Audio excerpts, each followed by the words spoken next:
किसान साथियों, आज की वीडियो में हम गेहूं में बुआई के समय हम कौन कौन सी गलतियां कर देते हैं जो हमें नहीं करना चाहिए, इसी के बारे में बात करेंगे। क्योंकि अभी बुआई का समय स्टार्ट हो गया है। अगेती बुआई 20 अक्टूबर से स्टार्ट हो जाती है। तो बुआई के समय या फिर 2-4 दिन के बाद 10 दिन 15 दिन तक हम कुछ ऐसी गलतियां करते हैं जिससे उत्पादन में कमी देखने को मिलती है।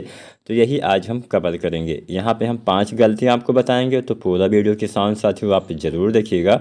और कुछ भी आपके मन में अगर सवाल है या सुझाव है तो आप कमेंट भी कर सकते हैं। तो चलिए जानते हैं पहली गलती हमें क्या नहीं करना चाहिए। किसान साथियों, सबको पता है कि अगर बीज अच्छा है, यानी जो सीड जिसकी हम बुआई करते हैं वो अच्छा है, तो हमें अच्छा उत्पादन मिलने की संभावना ज़्यादा रहती है। तो बीज के चयन के समय आपको सावधानी बरतनी होती है। अपने क्षेत्र के हिसाब से किस्मों का चयन करिए। इसके साथ साथ अच्छे प्रमाणित संस्थाओं से ही बीज की खरीदारी करिए। हमेशा बीज हमें अच्छा नहीं मिल पाता है, जिसकी वजह से हमें उत्पादन में कमी देखने को मिलती है। कोई कुछ वैरायटी बेच देता है। तो अगर आप अच्छी जगह से प्रमाणित संस्थाओं से बीज की खरीदारी करेंगे तो ही आप अच्छा उत्पादन ले पाएंगे। और अपने क्षेत्र के हिसाब से मान लीजिए कोई वैरायटी पश्चिमी उत्तर प्रदेश में लगाने के लिए अनुमोदित की गई है, उसी वैरायटी को अगर आप पूर्वी उत्तर प्रदेश में लगा देंगे तो उत्पादन आपको बहुत कम मिलेगा। तो इस बात का भी आपको ध्यान देना है कि जो वैरायटी जहाँ पे लगाने के लिए बताई गई है, केवल उसको वहीं पे लगा के ही आप ज़्यादा उत्पादन ले पाएंगे। दूसरी जगह पे लगाएंगे तो उत्पादन में भी आपको कमी देखने को मिलेगी। तो वैरायटी के चयन के समय सावधानी बरतनी है और अच्छी जगह से आपको बीज की खरीदारी करना है। तो पहला चीज़ तो आपको यही ध्यान देना है, बीज अगर अच्छा रहेगा तो पैदावार अच्छा अवश्य मिलेगा। दूसरा हम ध्यान क्या नहीं दे पाते हैं, नमी। किसान साथियों, अगर आपने बीज की जब आप बीज की खरीदारी कर लेते हैं, बुआई करते हैं, तो बुआई के समय अगर मिट्टी में उचित नमी ना हो तो पहले तो आपको उसमें पानी लगाना है, जिसको हम पहले पानी लगाने के बाद जुताई करने के बाद हम बुआई करते हैं। तो ये सबसे अच्छा रहेगा। कई जगह पे इसको पलेवा भी बोला जाता है या फिर दूसरी जगह पे दूसरे नाम से भी बोला जाता है। तो आपको बस इतना समझना कि अगर मिट्टी में आपको नमी की कमी दिख रही है तो आपको पानी अवश्य लगाना है। हल्का सिंचाई करिए, उसके बाद जुताई करिए, उसके बाद आपको बीज की बुआई करनी चाहिए। अगर नमी की कमी शुरुआत में ही रहेगी तो जमाव प्रभावित होगा। अगर अच्छे से जमाव नहीं होगा तो पौधे दूर दूर रहेंगे, जिससे उत्पादन में कम पौधे के होने से भी उत्पादन कम आपको मिल सकता है। तो नमी का होना आवश्यक होता है। पैदावार कम होने की एक मुख्य वजह ये भी हो सकती है। इसके साथ साथ अब नमी पे बात हो रही है तो यहाँ पे मैं एक बात आपको और बताऊंगा कि जब आप पहला पानी लगाते हैं गेहूं की फसल में, पहला पानी काफ़ी महत्वपूर्ण होता है, काफ़ी इंपॉर्टेंट होता है। अगर पहले पानी के समय आप कुछ गलती करते हैं तो उत्पादन में आपको बहुत कमी देखने को मिल सकती है। कैसे? पहला पानी लगाने का जो समय होता है वो बुआई के 21 से 25 दिन के आसपास होता है। 2-4 दिन आगे पीछे चल जाएगा। मान लीजिए अच्छी नमी है तो आप 30 दिन तक भी पानी लगा सकते हैं। लेकिन हाँ, एक वैज्ञानिक समय 21 दिन से लेके और 25 दिन तक पहला पानी लगाने का समय माना जाता है, क्योंकि इस समय जड़ों का विकास होता है। इस समय जड़ अवस्था होती है आपके पौधे में। अब जब आपके पौधे में मिट्टी में नमी की कमी इस अवस्था में रहेगी तो जड़ विकास नहीं होगा। इस समय अगर जड़ का विकास नहीं होगा, इसको हम क्रिस्टल स्टेज भी बोलते हैं, जड़ विकास, क्राउन स्टेज, जो जड़ों का विकास वो क्राउन की तरह होता है, मुकुट की तरह होता है।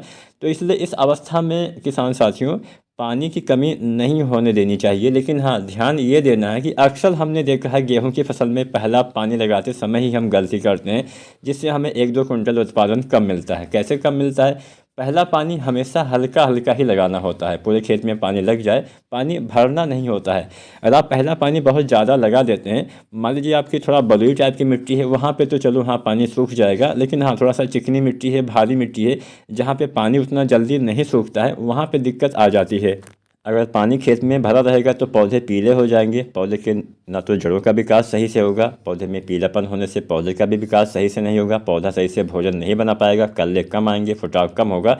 एक बात का ध्यान आपको ये देना है कि हाँ, ये जो पानी से हुआ पीलापन होता है ये किसी भी खाद या किसी भी दवा से ठीक नहीं होने वाला है। स्वाभाविक रूप से बाद में ठीक हो जाता है।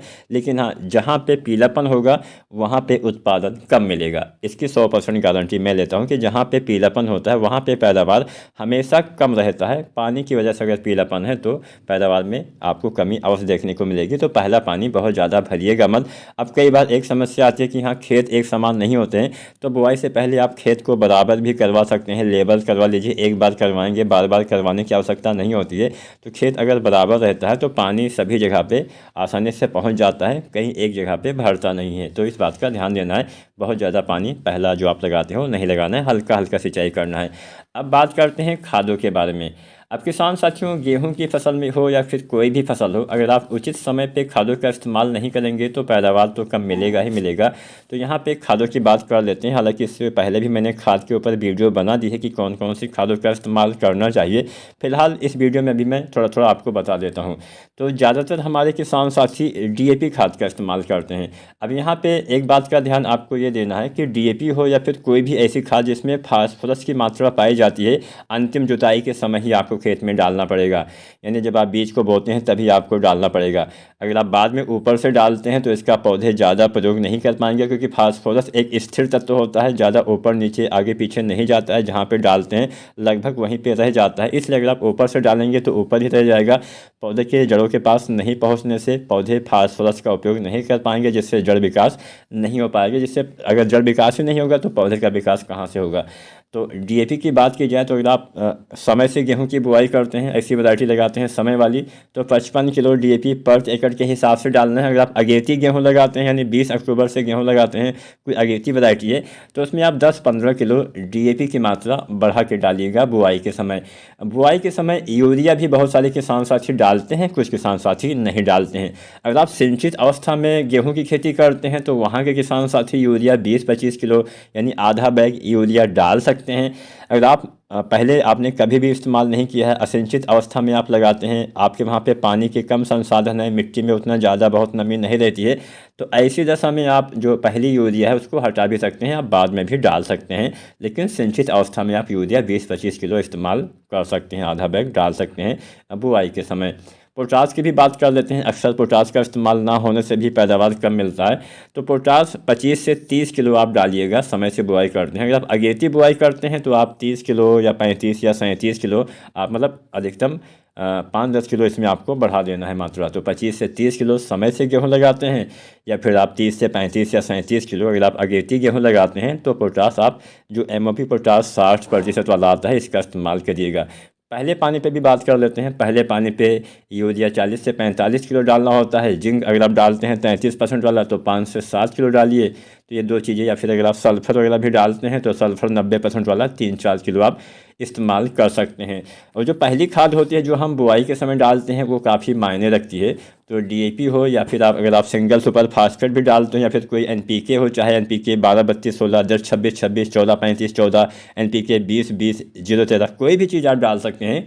कोई DAP कंपलसरी नहीं है, लेकिन हमारे ज़्यादातर किसान साथी DAP ही डालते हैं। तो मैंने इसकी मात्रा आपको बता दी। अगर आप किसी दूसरी खाद की मात्रा के बारे में जानना चाहते हैं आप कमेंट करिए, उसके ऊपर भी वीडियो बहुत जल्द आ जाएगी। तो खादों का इस्तेमाल सही समय पे करिएगा। और पहले पानी पे 40-45 किलो यूरिया और दूसरे पानी पे भी 40-45 किलो यूरिया आपको डालना होता है। यूरिया की अगर हम कुल मात्रा के बारे में जानें तो अगर आप समय से गेहूं लगाते हैं तो उसमें आपको 2.5 बैग यूरिया देना है, जिसमें आधा बैग आपको पहले सिंचित अवस्था में लगाते हैं तो बुआई के समय, बाकी 1-1 बैग यूरिया आपको पहले दूसरे पानी पे देना है। अगर आप अगेती गेहूँ लगाते हैं तो उसमें आपको 3 बैग यूरिया देना होता है, मतलब कुछ ज़्यादा यूरिया भी उसमें आपको डालना चाहिए। तो यहाँ पे ये सब चीज़ें हो गई। अब बात करते हैं बीज उपचार। किसान साथियों, बीज को आपको उपचारित भी अवश्य करना चाहिए। बीज उपचारित अगर आप नहीं करते हैं तो भी बहुत सारी बीमारियाँ आपकी फसल में लगने की संभावना बढ़ जाती हैं। तो बीज उपचारित करने के लिए बहुत सारे तरीके हैं। आप टेबुकोनाजोल का इस्तेमाल कर सकते हैं जो 2% DS में आता है। 1 ग्राम पर किलो बीज के हिसाब से आप बीज को उपचारित करेंगे तो जो शुरुआती बीमारियां लगने का खतरा है किसान साथियों वो कम हो जाता है, जिससे आपकी फसल में उत्पादन में कोई ज़्यादा कमी नहीं आती है। अगर गेहूं में कठुआ रोग आपसे बचना चाहते हैं तो आप बीटाबैक्स का इस्तेमाल कर सकते हैं, जिसमें कार्बेक्सिन 37.5% पाया जाता है, थिरम 37.5% पाया जाता है। तो आप बीटाबैक्स भी डाल सकते हैं 2 से 3 ग्राम पर किलो बीज के हिसाब से, इसका भी इस्तेमाल आप कर सकते हैं। इसके साथ साथ किसान साथियों अंतिम नंबर पे हमने रखा है खरपतवार का नियंत्रण। किसान साथियों, अगर खरपतवार ज़्यादा हो जाते हैं तो भी हमें नुकसान होता है। तो खरपतवार के नियंत्रण के बहुत सारे तरीके होते हैं। अगर आप बुआई के समय डालना चाहते हैं, यानी खरपतवार उगने से रोकने वाली दवा डालना चाहते हैं, तो आप पेंडिमेथिलिन का इस्तेमाल कर सकते हैं 400 ग्राम पर एकड़ के हिसाब से। बिजाई के 0 से 3 दिन के अंदर आपको इसको डालना होता है। इसके साथ साथ अगर आप मान लीजिए मिश्रित खरपतवार के नियंत्रण के बारे में सोच रहे हैं, 30-35 दिन पे आपको इसका इस्तेमाल करना होता है। पर्याप्त नमी हो तो आप 2,4-D का इस्तेमाल कर सकते हैं। तो जो भी आप करना चाहे उसका इस्तेमाल कर सकते हैं। इसके अलावा भी बहुत सारे खरपतवार नाशी आते हैं। अगर आप इसके ऊपर स्पेशल वीडियो देखना चाहते हैं तो इसके ऊपर आप कमेंट करिए, इसके ऊपर भी वीडियो आ जाएगी। तो यहाँ पे हमने 5 चीज़ें बताई। वैरायटी का चयन करिए, नमी बना के रखिए, खादों का सही से इस्तेमाल करिए, बीज को उपचारित करिए और खरपतवार का नियंत्रण करेंगे तो आप भी गेहूँ में अच्छा उत्पादन ले पाएंगे। और ये 5 चीज़ें आपको बुआई के समय या फिर बुआई से 10, 15, 20 दिन के अंदर ही करना होता है। तो अगर आप इन 5 बातों का ध्यान देते हैं तो आप अच्छे से गेहूँ में उत्पादन ले पाएंगे। वीडियो जानकारी अच्छी लगी हो तो आप लाइक शेयर करिएगा। चैनल को सब्सक्राइब नहीं किया है तो सब्सक्राइब करिएगा।